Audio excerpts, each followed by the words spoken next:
Hi guys, Randall here. Today we're doing another Nasha in Arena video. Last time it was a weaker team, willingly, because I wanted to give her time to tank. So this time I'll be trying mono ice teams that I think have the potential to win. So it doesn't matter how long she tanks, we're there for the win. So we'll be trying a couple different variations and see how we can make that work. Now, I don't own Oron. He's obviously a great character to run if you have him in those team comps. But for me, I don't have that option. So I think we're going to run Nasha in every single scenario. We're also going to run Lasswell in every scenario. And the reason for that is it takes a couple turns for our tank to have hate. So in the meantime, we need our other guys to survive. And Lasswell has Mirage, which allows him to live long enough for our tank to get the aggro, and then he'll be able to do as much damage as he wants. Or that's the general idea. So I think he's just a good fit for fighting with a tank. Then our other member, I want to try Viktora first. I want to try Viktora as a dragoon, Lasswell as a dragoon sub, and the Mask of Deceit card to try to see how much damage we can get out of them. I'm not sure how well this will work though, because Viktora is pretty squishy, and I don't really see in the current map that we have how to make sure she stays away from our tank without rushing to the battlefield first. So that might be a challenge. So when we're tired of trying to make that work, we'll go for Gilgamesh, who's a powerhouse. You guys probably all know him by now. And so mine is at 115, and we'll probably just use him to carry ourselves through the later fights. Alright, let's try the all-around magic team here.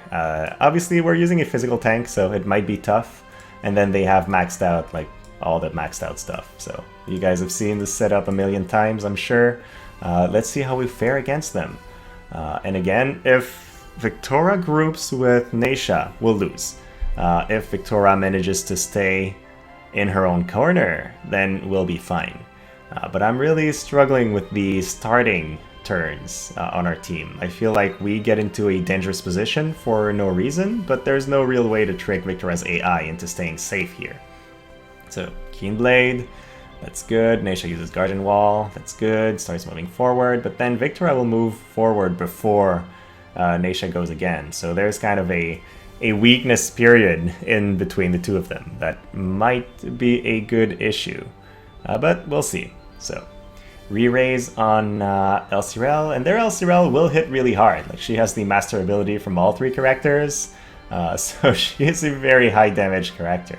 Can Nasha use Taunting Blade? No, terrible. So now we'll get a maiming slash on all our guys. I do think the Energy Ray only hits Nasha though, so we'll see the damage it does, and I'm expecting low damage. See? Yeah, 1500. Nasha can take these magical attacks pretty well. Azure Sky, not a piercing attack on her. They have slash resistance. I don't think she'll die. I think she'll take like 3/4 of her HP. Nope, she dies. Alright. Well, I'm glad I was wrong. That's pretty good. But then, oh, Maiming Slash only reaches Nasha for 1100. Great. So Viktora has the opportunity to go in. Deals pretty high damage, but Aeon Bond. And then on top of that, we'll use Taunting Blade. We are still grouped. Not great.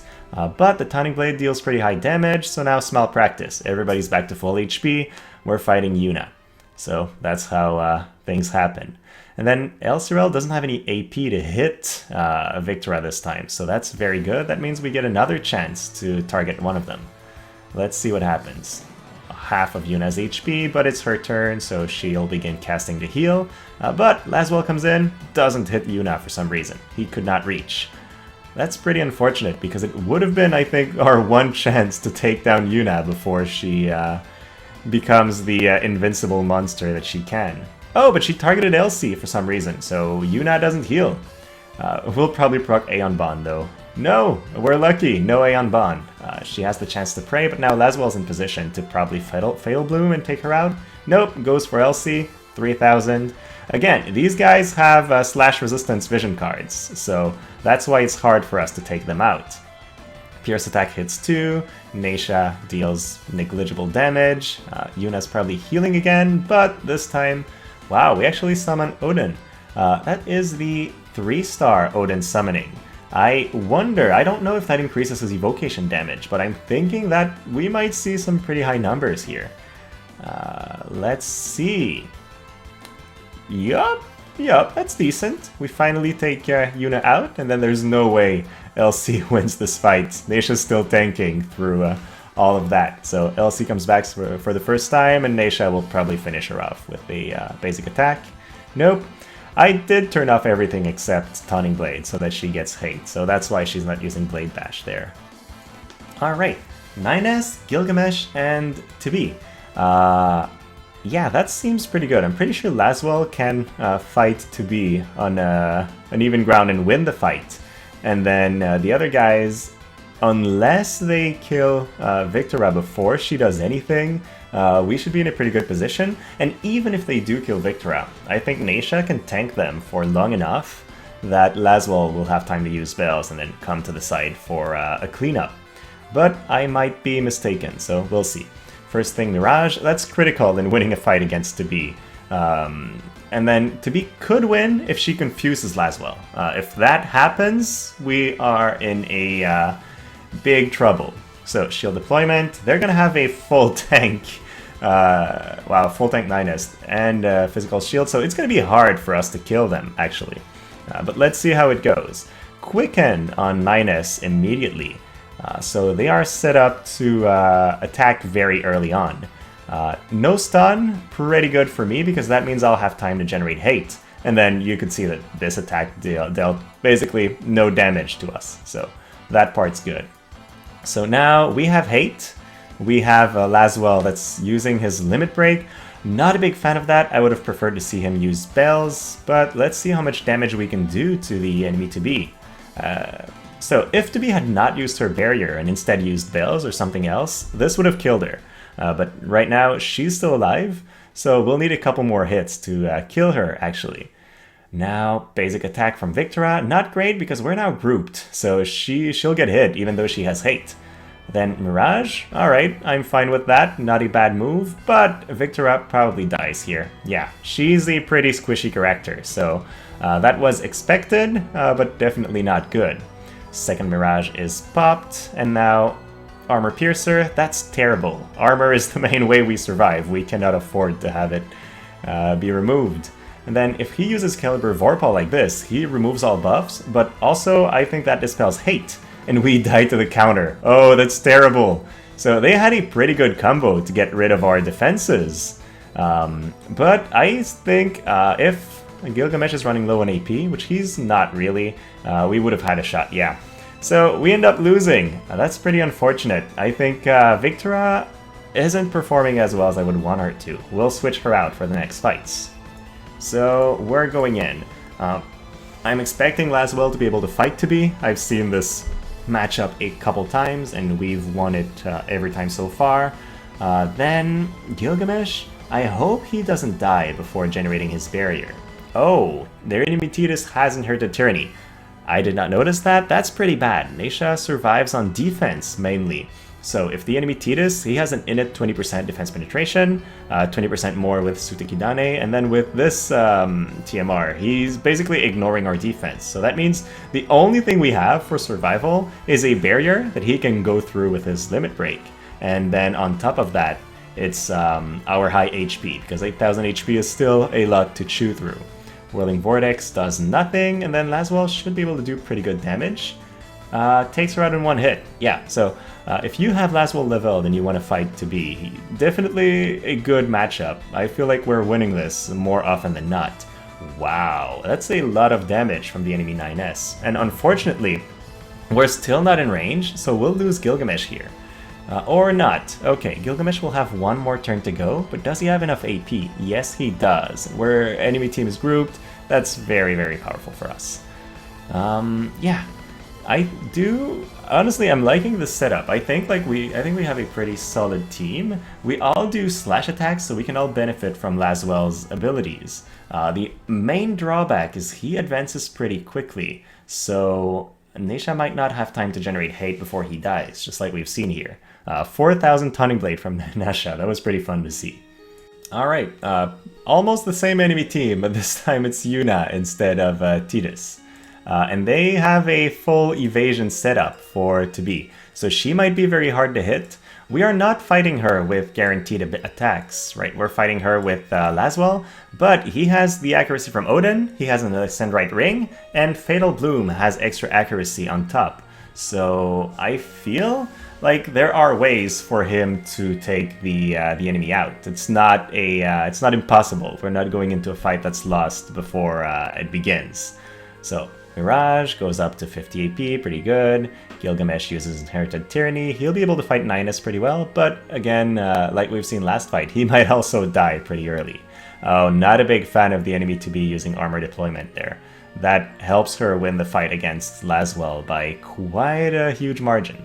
So we now have our shield, that's good. Yuna's not in position to hit Gilgamesh yet, but Gilgamesh will keep advancing, so he'll put himself in danger soon. And then this will not take out to be because of her barrier, if we've seen previous matchups. Also, we might just miss, because that's not Fatal Bloom, it's not his attack with the most accuracy. It is a miss. There we go. So, bad start on the side of Lasswell. We need him to get up close and personal and use Fatal Bloom. That's the main way he'll be able to carry the fight. So, Hien takes out the barrier, then Cyclonic Spear Shot almost takes out Gilgamesh. And then he's gonna get healed, but I don't think he'll get healed by enough to survive another Kotetsu. And looks like I'm mistaken. The power of Yuna, who heals like there's no tomorrow. We generate another Mirage. Not terrible, but also not the best scenario. No more buffs on 9S, but we're going back to healing mode. No more Mirage either on Lasswell. So at that point, I think our early advantage from shields is kind of gone. We really need them to only hit Nasha for a couple turns. Otherwise, we don't really have a way of winning. But as long as they maintain hate on her, we'll be fine. Okay, one punch the enemy to be. Through her barrier, I'm pretty impressed that he was able to do that much damage. And then Kotetsu, one punches Gilgamesh back. That's pretty good so far. I think our team is really, ever since we've swapped Gilgamesh in there, it's been doing much, much better than with the other characters. Okay, Armor of Discontinuity will not have a high impact, but either way, we're finishing it with Lasswell. He feels like he's as strong as ZX units, honestly.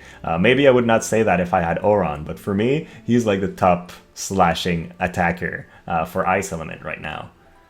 Okay, let's do one final fight, and I really like that enemy team. They have two wind characters, which means they're technically weak to ice. But they also run King Mont, which counters ice units. So I feel like they have a pretty good shot at winning against us, even with the setup that they're running.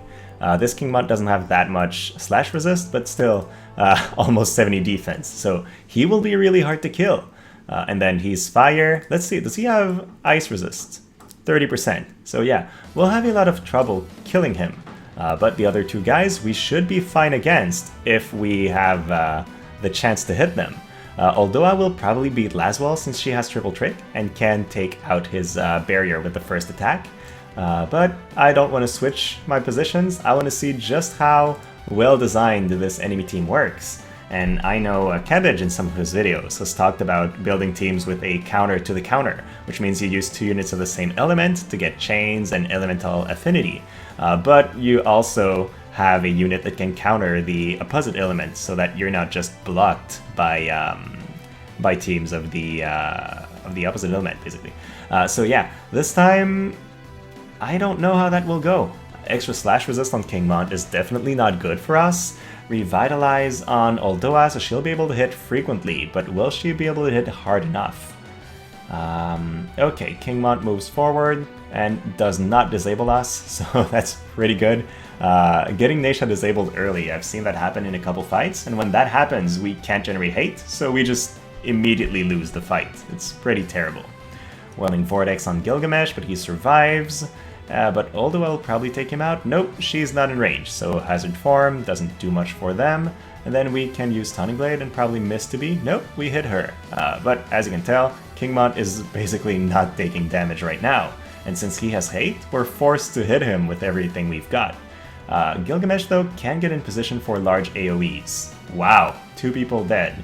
So King Mont was not enough to save them, but that's really just because of the attack patterns from Gilgamesh. If we did not have a large AoE, King Mont was in a good position to tank and make sure that we can't hit the other guys. And then if it's just us being able to chain, we do have the power to take him out. Very interesting fight, I think. Okay, so like usual, let's quickly look at our team, and I guess I'll reduce my face here so you can see the whole thing. In the end, we ended up running this team, Gilgamesh, Nasha, Lasswell. Originally, we were running Viktora.